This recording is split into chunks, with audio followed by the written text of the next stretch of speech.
আমার আম্মা হলো গ্রিন কার্ড হোল্ডার। তো উনি বছর ধরে বাংলাদেশে, মোর দ্যান 3 ইয়ার উনি আসে নাই, কারণ শারীরিক অনেক অসুস্থতা, উনি মিনি স্ট্রোক করছে, নানা স্ট্রোক, অ্যাজমা, নানা সংক্রান্ত কারণে একা আসতে পারে নাই। জি তো এখন তো ওনার এই বছর মানে 2025 নভেম্বরে ওনার গ্রিন কার্ড এক্সপায়ার্ড হয়ে যাবে ফর 10 ইয়ার্স এর জন্য। জি তো এখন আমি চাচ্ছিলাম যে কোনো ওই যে ডাক্তারের অনেক নোট টোট আছে যে উনি কেন ট্রাভেল করতে পারে নাই, তো এইটা দিয়ে আমার আম্মাকে কি নিয়ে আসা যায়? মানে এই রিস্কটা আমার নেওয়া উচিত? আনলে কি এয়ারপোর্টে ওনাকে ডিপোর্ট করবে কিনা, যেহেতু উনি পারমিশন নিয়ে যান নাই এবং 3-4 বছর সে গ্রিন কার্ড নিয়ে দেশের বাইরে আছেন। আমার কোশ্চেনটা হচ্ছে, আমার ভাই ইউএস সিটিজেন, সে তার ওয়াইফের জন্য অ্যাপ্লিকেশন করছে বাংলাদেশে, 8 মাস হয়, সে শুধু রিসিপ্ট লেটার পাইছে, সে কোনো অ্যাকসেপ্টেন্স লেটার বা কিছু পায় নাই। তো কতদিন লাগতে পারে অ্যাকসেপ্টেন্স লেটারের জন্য, বা অন্য কোনো উপায়ে এর ওয়াইফরে এখানে ভিজিট ভিসা বা অন্য ভিসায় এম্বাসি ফেস করানো যায় কিনা, বা বাংলাদেশ থেকে নিয়ে আসা যায় কিনা, কোনো অপশন যদি থাকে? আমি আমার আব্বা আমার ভিসা ইন্টারভিউ হইতে ফেব্রুয়ারি 25 তারিখে IR5 ক্যাটাগরিতে। তো ওনাদের দুজনকেই বলে দিছে ভিসা, মানে যারা যে ইন্টারভিউ নিচ্ছে, যে আপনাদের ভিসা অনুমোদন দেওয়া হলো, আপনাদের পাসপোর্টটা দেন। পাসপোর্ট রেখে দিছে এবং একটা টোকেন দিয়ে দিছে যে 15 দিনের ভিতরে পাসপোর্ট রেডি হবে, ইমেইলের নোটিফিকেশন যাবে যাতে গেলে যাতে পাসপোর্ট পিক আপ করে। তো এখন দেখতেছি আমি অনলাইনে আমার মায়ের ভিসাটা ইস্যু হয়েছে, কিন্তু আমার বাবার ভিসাটা রিফিউজ দেখাচ্ছে অনলাইনে স্টেট ডিপার্টমেন্টের কেস স্ট্যাটাসে। এখন আমাকে কোনো ইমেল করা হয় নাই, কিন্তু আমি গতকালকে একটা ইমেল পাইছি আমার বাবা মা দুইজনের, যখন আমি তাদের জন্য প্রোফাইল করছিলাম, দুইটাতে ইমেল আসছে যে your document is ready for pick up. এখন আমি বুঝতেছি না যে অনলাইনে এখনো রিফিউজ দেখাচ্ছে বাবারটা, তো এখন আমার কি করণীয়? আমার আম্মা হলো গ্রিন কার্ড হোল্ডার। তো উনি বছর ধরে বাংলাদেশে, মোর দ্যান 3 ইয়ার উনি আসে নাই, কারণ শারীরিক অনেক অসুস্থতা, উনি মিনি স্ট্রোক করছে, নানা স্ট্রোক, অ্যাজমা, নানা সংক্রান্ত কারণে একা আসতে পারে নাই। তো এখন তো ওনার এই বছর মানে 2025 নভেম্বরে ওনার গ্রিন কার্ড এক্সপায়ার্ড হয়ে যাবে ফর 10 ইয়ার্স এর জন্য। জি তো এখন আমি চাচ্ছিলাম যে কোনো ওই যে ডাক্তারের অনেক নোট টোট আছে যে উনি কেন ট্রাভেল করতে পারে নাই, তো এইটা দিয়ে আমার আম্মাকে কি নিয়ে আসা যায়? মানে এই রিস্কটা আমার নেওয়া উচিত? আনলে কি এয়ারপোর্টে ওনাকে ডিপোর্ট করবে কিনা, যেহেতু উনি পারমিশন নিয়ে যান নাই এবং 3-4 বছর সে গ্রিন কার্ড নিয়ে দেশের বাইরে আছেন। নাম্বার 1, যে এই রিস্কটা আমার নেওয়া উচিত কিনা, যে ওনাকে আমি নিয়ে আসলাম অ্যাজ এ ডক্টর নোট দিয়ে, যদি এয়ারপোর্টে ঢুকতে দিল কি দিল না, এই একটা দিবেন আমাকে। আর দ্বিতীয় অপশনটা হলো, আমার যদি ওনাকে আমি আর না আনতে পারি, তাহলে আমি কি নভেম্বরের 25 গ্রিন কার্ড শেষ হবে 20 নভেম্বরে, তার আগে এখনই হ্যালো আমার আম্মার। জি আপনার কথাটা শুনতে পাইনি।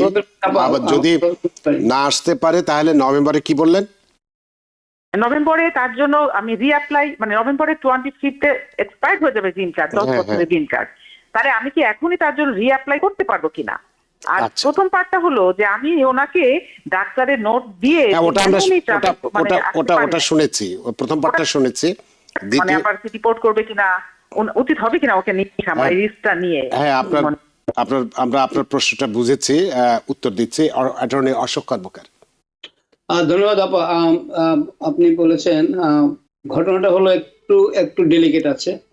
তো আমি প্রথম বলি যে এরকম ঘটনা, একটা ঘটনার কথা আমি বলি, যে সেখানে হলো যে আপনার আম্মা যে এখানে দেশের বাইরে ছিলেন, তার প্রধান কারণ হলো উনি অসুস্থ ছিলেন। আপনি এটা একটা ভ্যালিড গ্রাউন্ড। অনেক সময় অনেকেই এসছেন যারা কিনা আপনার এরকম ভ্যালিড গ্রাউন্ড, মানে আপনি আসার মতো অবস্থায় ছিলেন না।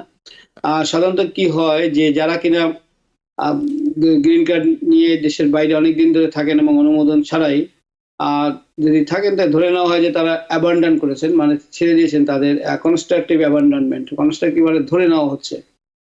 এটা অবশ্যই করতে পারেন, কিন্তু সেক্ষেত্রে তাদের প্রমাণ করা দরকার যে আমি আসলে আমার ইন্টেনশন ছিল না যে অ্যাবান্ডন করার। তারপর প্রমাণ হলো আমার প্রথমত আমি অসুস্থ ছিলাম, রিয়েলি ভ্যালিড গ্রাউন্ড। তারপরে এই দেশে আপনার কি রকম যোগাযোগ আছে, যোগাযোগ বলতে আপনি ট্যাক্স ফাইল করেছেন কিনা, আপনি এখানে ডাক্তার দেখাতেন কিনা, আপনি এখানে কাজ করতেন কিনা, এইগুলো অনেকগুলো জিনিস আছে। আপনার কোনো বাড়ি আছে কিনা, মানে আপনি কতখানি আপনি এদেশে থাকার জন্য চেষ্টা করছেন, এগুলো একটা টেস্ট আছে। তো ওনার মতো আমি অনেক ক্ষেত্রে জানি অনেকেই এরকম সমস্যায় পড়েছেন এবং তারা ultimately they took the risk. কিন্তু অবশ্যই বলা যাবে না যে রিস্ক নেওয়া মানেই হলো আপনি সাকসেসফুল সবসময় হবেন। তবে যাদের বয়স এরকম অনেকটাই বেশি এবং যাদের ভ্যালিড গ্রাউন্ড আছে, প্রায় সময় আমি দেখেছি যে they are allowed to enter the country. কিন্তু অ্যাগেইন রিস্ক ইজ দেয়ার। কিন্তু আমি আপনাকে উদাহরণ যেগুলো বললাম সেগুলো কিন্তু অনেকগুলোই আমার কাছে আছে, যারা বিভিন্ন সময় দে ট্রাইড এবং দে সাকসেসফুল। সেকেন্ড হলো রিঅ্যাপ্লাই করবেন কিনা। রিঅ্যাপ্লাই করলে করার আগে আপনাকে সারেন্ডার করতে হবে, কারণ আপনার অফিসিয়ালি তো আপনার ওনার গ্রিন কার্ড কিন্তু বাতিল হয়নি। নভেম্বর পর্যন্ত আছে, ভ্যালিড আছে green card এর। কনস্ট্রাকটিভ অ্যাবান্ডনমেন্ট বলতে যে তারা বলবে, কিন্তু আপনি তো আর নিজেই স্বীকার যদি করে নেন যে এটা অ্যাবান্ডনমেন্ট হয়ে গেছে, দ্যাটস এ ডিফারেন্ট ইস্যু। সুতরাং আগে সারেন্ডার করতে হবে, সারেন্ডার করার পর আবার রিঅ্যাপ্লাই করতে হবে। রিঅ্যাপ্লাইয়ের ক্ষেত্রে আমার যতদূর অভিজ্ঞতা ইজ নট দ্যাট গুড। সুতরাং আর সবচেয়ে বড় ঘটনা যে better you talk to lawyer, কারণ অনেক ঘটনায় অনেক কথাই আপনি আপনি বলতে চাইবেন না, তার চেয়ে বরং ভালো। বাট যতটুকু আমি বললাম আমার ধারণা you got the impression that what you need to do. এর বেশি বলা মুশকিল। অনেক ধন্যবাদ প্রিয় দর্শক আপনার প্রশ্নের জন্য। আসলে বিষয়টি একটু জটিল হয়েছে, আর এখন যেহেতু ইমিগ্রেশন বিষয়টা খুবই কড়াকড়ি চলছে, সুতরাং এই মুহূর্তে আপনাকে আমরা বলতে পারবো না যে উচিত হবে কি হবে না। সার্কামস্টান্সেস যেটা আছে ব্যাখ্যা করা হয়েছে, তার ভিত্তিতে আপনি সিদ্ধান্ত নেবেন, এবং সবচেয়ে ভালো হচ্ছে যে আপনি একজন ভালো অভিজ্ঞ অ্যাটর্নির সঙ্গে বিষয়টি নিয়ে আলোচনা করুন, তাহলেই আপনার জন্য সহজ হবে। আমার কোশ্চেনটা হচ্ছে, আমার ভাই ইউএস সিটিজেন, সে তার ওয়াইফের জন্য অ্যাপ্লিকেশন করছে বাংলাদেশে, 8 মাস হয়, সে শুধু রিসিপ্ট লেটার পাইছে, সে কোনো অ্যাকসেপ্টেন্স লেটার বা কিছু পায় নাই। তো কতদিন লাগতে পারে অ্যাকসেপ্টেন্স লেটারের জন্য, বা অন্য কোনো উপায়ে এর ওয়াইফরে এখানে ভিজিট ভিসা বা অন্য ভিসা এম্বাসি ফেস করানো যায় কিনা, বা বাংলাদেশ থেকে নিয়ে আসা যায় কিনা, কোনো অপশন যদি থাকে তাহলে আমি অ্যাটর্নির সাথে যোগাযোগ করতাম পার্সোনালি। অনেক ধন্যবাদ জনাব হাসান আপনার প্রশ্নের জন্য। অ্যাটর্নি অশোক কর্মকার। ধন্যবাদ। প্রথমত হলো, যেহেতু আপনি ইউএস সিটিজেন, তো ইমিডিয়েট রিলেটিভ, তার ওয়াইফ বা স্পাউস যাকে, সুতরাং তাদের জন্য কিন্তু আসলে কোনো নির্দিষ্ট সময় নেই। কিন্তু I-130 প্রসেস করার একটা সময় আছে। সেই প্রসেসিং টাইমটা হলো 16 মাসের মতো। কাজে এই সময়টা মিডিয়াম টাইম, একটু বেশিও লাগতে পারে, সাধারণত বেশি লাগার কথা না, অনেক সময় লাগে না। তো এই সময়টা আপনাকে অপেক্ষা করতেই হবে। যদি আগে হয়ে যায় তো হলো, না হলে আপনি আগে আপনি কোনো ইনকোয়ারিও করতে পারেন না, কোনো ইনকোয়ারি নেবে না। সুতরাং সেটা একটা আপনার সমস্যা রয়ে গেছে, কাজেই সেটা আপনি দেখবেন। আর সেকেন্ডলি হলো যে আপনি অন্য কোনো বিষয়ে আসতে পারে কিনা। আসতে পারে, থিওরিটিক্যালি কোনো সমস্যা নেই। উনি এদেশে B1 B2 তে আসতে পারেন, ছাত্র বিষয়ে যেটা F1 এ আসতে পারেন, অন্য কোনো ইনভেস্টমেন্ট বিষয়ে আসতে পারেন। অবশ্যই সেখানে সবসময় আমি সাজেস্ট করবো যে যদি ইন্টারভিউতে উনি যান, উনি সত্যি কথাগুলো বলেন যে ওনার হাজবেন্ড এখানে আছে এবং আপনি তার জন্য অ্যাপ্লিকেশন করা হয়েছে। তাহলে যদিও এটা বলার কারণে আপনার ভিসা তাকে নাও দিতে পারে, কিন্তু স্টিল আপনি বলবেন এই কারণে যদি তারা না দেয় ভিসা, তার মানে পরবর্তীতে আপনি যখন ভিসার জন্য অ্যাপ্লাই যেটা করেছেন, যখন ওনার ইন্টারভিউ হবে, ওনাকে কিন্তু তখন আর না বলার কোনো স্কোপ থাকবে না। অর্থাৎ যখন আপনার প্রশ্নটা হলো, যখন আপনার ইমিগ্রেন্ট ভিসা অ্যাপ্লিকেশন পেন্ডিং থাকা অবস্থায় আপনি কি নন ইমিগ্রেন্ট ভিসা পেতে পারেন কিনা, সেটাই হলো আপনার আসল প্রশ্ন। Yes, you can try any other way possible. অনেক ধন্যবাদ জনাব হাসান আপনার প্রশ্নের জন্য। আশা করি প্রশ্ন উত্তর পেয়েছেন। তবে যেহেতু বছর 1.5 বা 2 লাগে, আপনার 8 মাস চলে গেছে, আরেকটু অপেক্ষা করলে আমার মনে হয় না কোনো সমস্যা হবে, কারণ অন্য নতুন প্রসেসে গেলেও তার থেকে বেশি সময় লাগতে পারে। যাই হোক, বিষয়টি আপনার উপরে, আমরা শুধুমাত্র আপনাকে পরামর্শগুলো বলতে পারি। আমার একটা কোশ্চেন আছে, সেটা হচ্ছে যে আমি আমার আব্বা আমার ভিসা ইন্টারভিউ হইতে ফেব্রুয়ারি 25 তারিখে IR5 ক্যাটাগরিতে। তো ওনাদের দুজনকেই বলে দিছে ভিসা, মানে যারা ইন্টারভিউ নিচ্ছে, যে আপনাদের ভিসা অনুমোদন দেওয়া হলো, আপনাদের পাসপোর্টটা দেন। পাসপোর্ট রেখে দিছে এবং একটা টোকেন দিয়ে দিছে যে 15 দিনের ভিতরে পাসপোর্ট রেডি হবে, ইমেইলের নোটিফিকেশন যাবে, যাতে গেলে যাতে পাসপোর্ট পিক আপ করে। তো এখন দেখতেছি আমি অনলাইনে আমার মায়ের ভিসাটা ইস্যু হয়েছে, কিন্তু আমার বাবার ভিসাটা রিফিউজ দেখাচ্ছে অনলাইনে স্টেট ডিপার্টমেন্টের কেস স্ট্যাটাসে। এখন আমাকে কোনো ইমেল করা হয় নাই, কিন্তু আমি গতকালকে একটা ইমেল পাইছি। আমার বাবা মা দুইজনের যখন আমি তাদের জন্য প্রোফাইল করছিলাম, দুইটাতে ইমেল আসছে যে your document is ready for pick up. এখন আমি বুঝতেছি না যে অনলাইনে এখনো রিফিউজ দেখাচ্ছে বাবারটা, তো এখন আমার কি করণীয়? অনেক ধন্যবাদ অশোককে। সরি, আমার প্রশ্নটা অনেক অনেক বড় হয়েছে। না, ঠিক আছে, অসুবিধা নেই সাইদ। হ্যাঁ, প্রশ্নটা বড় হয়নি, আপনার ঘটনাটা তো বর্ণনা করতে হচ্ছে, আপনাকে বোঝা মুশকিল। ধন্যবাদ আপনাকে। আর প্রথমত হলো যে document ready to pick up, তো ডকুমেন্ট আপনি পিক আপ করলেই যখন দেখা যাবে, আমার ধারণা যে হয়তো রিফিউজ করার কারণটা বলে দেবে কেন। আর যেগুলো কারণ হতে পারে, অনেকগুলো কারণই হতে পারে, অ্যাডমিনিস্ট্রেটিভ কারণে ওরা করতে পারে, কোনো পুরোনো ভাবে উনি কোথাও অ্যাপ্লিকেশন করেছিলেন কিনা, এগুলো অনুমান আমার। সুতরাং you have to get the documents and then আপনার রিফিউজাল যদি হয়, তো কারণটা দেখবেন, তার ভিত্তিতে আপনি হয়তো ব্যবস্থা নিতে পারবেন, তখন তাদের সাথে যোগাযোগ করে সেই পর্যায়ে আপনি ব্যবস্থা নিতে পারবেন। আর যেটা ইস্যু ভিসা হয়ে গেছে, এটা তো হয়েই গেছে, কাজে একবার ভিসা ইস্যু হয়ে গেলে তো অবশ্যই ভালো। আর যেটা যদি না হয়ে থাকে, সেটা আপনি দেখবেন যে কেন হয়নি, then we can go from there. সেটাই আমার কাছে মনে হচ্ছে জনাব সাইদ, যে আপনি একটু বোধহয় বেশি ভাবছেন, এই কারণে যে যেহেতু তারা বলছে যে দুটো পাসপোর্টই আপনার পিক আপ করার জন্য বলেছে এবং অনুমোদন হয়েছে, আগে তুলে দেখুন, তারপরে না হলে তখন হয়তো ব্যবস্থা সেভাবে নিতে পারবেন আর কি। অনেক ধন্যবাদ আপনার প্রশ্নের জন্য।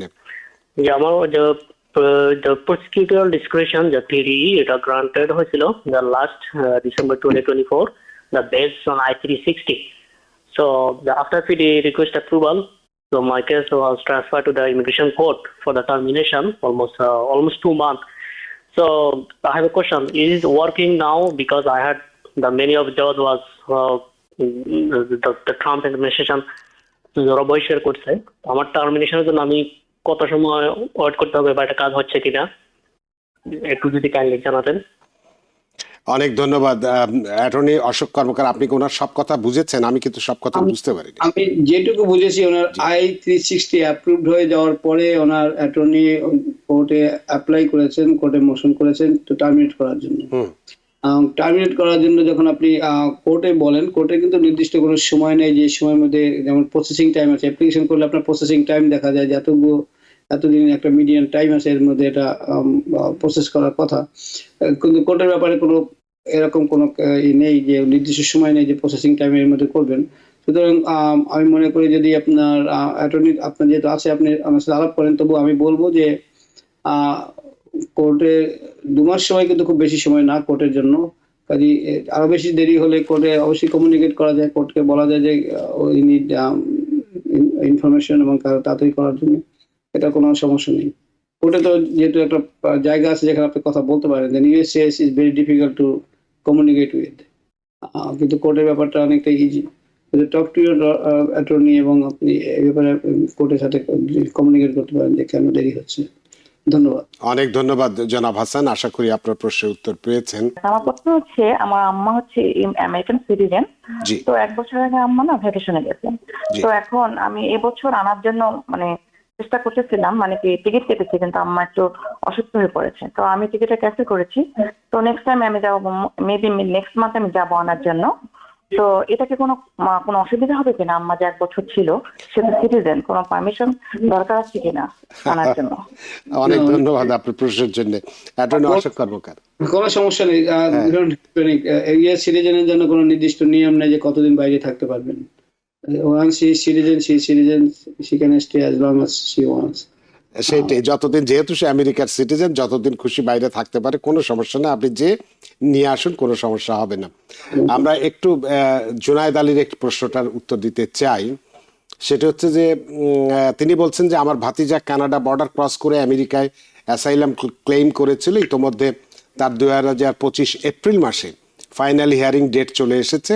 এদিকে একজন গ্রিন কার্ড হোল্ডার পাত্রীর সাথে তার বিয়ে ঠিক হয়েছে। আমার প্রশ্ন হচ্ছে, বিয়ের পর তার স্ট্যাটাস কোন ক্যাটাগরিতে চেঞ্জ হবে বা নতুন কোনো আপডেট আছে কি বিয়ের ক্ষেত্রে, এবং বিয়ের পরে কি কোনো ডিপোর্টেশন ঝুঁকি আছে কিনা, এ ব্যাপারে আপনার কি মত?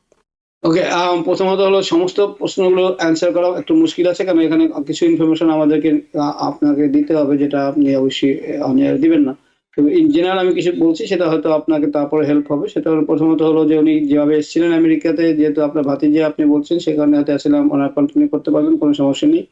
আমাদের একটা সেফ থার্ড কান্ট্রি একটা চুক্তি আছে কানাডার সাথে, সুতরাং তার কারণে উনি সেই প্রবলেমটা উনি ওভারকাম করতে পারবেন, আশা করি আপনি আছেন বা আত্মীয় স্বজন এখানে আছেন। বিয়ে করার কারণে ওনার কোনো বিশেষ কোনো তাৎক্ষণিক কোনো লাভ নেই, তবে অবশ্যই পরবর্তীতে এটা একটা টাইজের দেখা যাবে, টাইজ আছে দেশের ইউএস এর সাথে। এর বেশি যদি আপনাকে করতে হয় বা বুঝতে হয় যে কি এক্স্যাক্টলি কি কাজ করণীয় আপনার, আমার মনে হয় যে হ্যাভিং অ্যান অ্যাটর্নি, আমার ধারণা আপনার অ্যাটর্নি আছে, তার সাথে কথা বলুন এক্স্যাক্টলি পয়েন্টগুলোতে, কারণ হলো এখানে আরো কিছু ইনফরমেশন দরকার আছে। এবং আপনার গ্রিন কার্ড যে হোল্ডার, ওনাকে বিয়ে করার কারণে তাৎক্ষণিকভাবে আপনার অ্যাসাইলাম ক্লেমের উপর কোনো প্রভাব পড়বে না, এবং অলসো তাৎক্ষণিকভাবে কিন্তু আপনি দেশে গ্রিন কার্ডের জন্য মানে I-130 অ্যাপ্লাই করতে পারবেন, কিন্তু এর ফলে তাৎক্ষণিক কোনো সুবিধা সেটাই আসলে বিষয়টি যেহেতু জটিল, এভাবে আমরা শুধুমাত্র একটি টেলিভিশনের অনুষ্ঠানের মধ্য দিয়ে বিষয়টি সমাধান করা কঠিন ব্যাপার। যেটি আপনার জন্য উত্তর সেটি হচ্ছে একজন ভালো অভিজ্ঞ অ্যাটর্নির সঙ্গে আলোচনা করে আপনার এই বিষয়টিকে সমস্যার সমাধান করার চেষ্টা করুন। অনেক ধন্যবাদ জুনায়েদ আলী। আমরা একটু ফোনে যাই। সুপ্রিয় দর্শক, কে আছেন টেলিফোনে? দয়া করে নাম পরিচয় বলে আপনার প্রশ্নটি করুন। আমেরিকাতে ভিজিট ভিসাতে এসেছি। জি, B1 B2 বিষয়, আমি এখানে থাকার কোনো সুযোগ হইব না আমার, বা অ্যাসাইলাম করতে পারবি বা চেঞ্জ করতে পারবি? জি, একটু আগে প্রথমটা কি বলেছেন আমি ভালো করে উনি ভিজিট ভিসায় এসেছেন B1 B2 তে, বাট অ্যাসাইলাম করেননি। এখন কি কোনো সমস্যা হবে কিনা, কতদিন আগে এসেছেন তাও জানি না অবশ্য। প্রথমত হলো আমি ইন জেনারেল আপনি উত্তরটা দেই, যদি আপনার জন্য যতটুকু প্রযোজ্য আপনি বুঝে নিতে পারেন। আমি বেশি আপনাকে প্রশ্ন না করে বলছি। প্রথমত যদি আপনি এখানে এসে থাকেন 1 বছরের বেশি সময় আগে, তাহলে আপনি ইউজুয়ালি অ্যাসাইলাম করার ক্ষেত্রে আপনাকে দেখাতে হবে যে কোনো এক্সেপশনের মধ্যে, মানে ব্যতিক্রমের মধ্যে পড়েন কিনা। বাংলাদেশের বর্তমান যে চেঞ্জ হয়েছে 5ই আগস্টের পরে, that could be one reason. আমি জানি না আপনার ক্ষেত্রে প্রযোজ্য কিনা, যে যারা কিনা আওয়ামী লীগের সাপোর্টার ছিল বা আওয়ামী লীগের যারা ভুক্তভোগী, they can come forward, they can file 1 year issue can be overcome. I am not sure যে আপনার ক্ষেত্রে প্রযোজ্য হবে। আর দ্বিতীয়ত, যদি ভিজিট বিষয় আসলে তো অবশ্যই করা যায়, যদি আপনার প্রবলেম থাকে, ওয়াই নট। আমার মনে হয় যে আপনি অ্যান্সার অনেকটাই পেয়েছেন, আর যদি না পেয়ে থাকেন, you have to contact a lawyer. New York থেকে সম্প্রচারিত TVN 24 টেলিভিশন, বিশ্বজুড়ে বাঙালির কণ্ঠস্বর।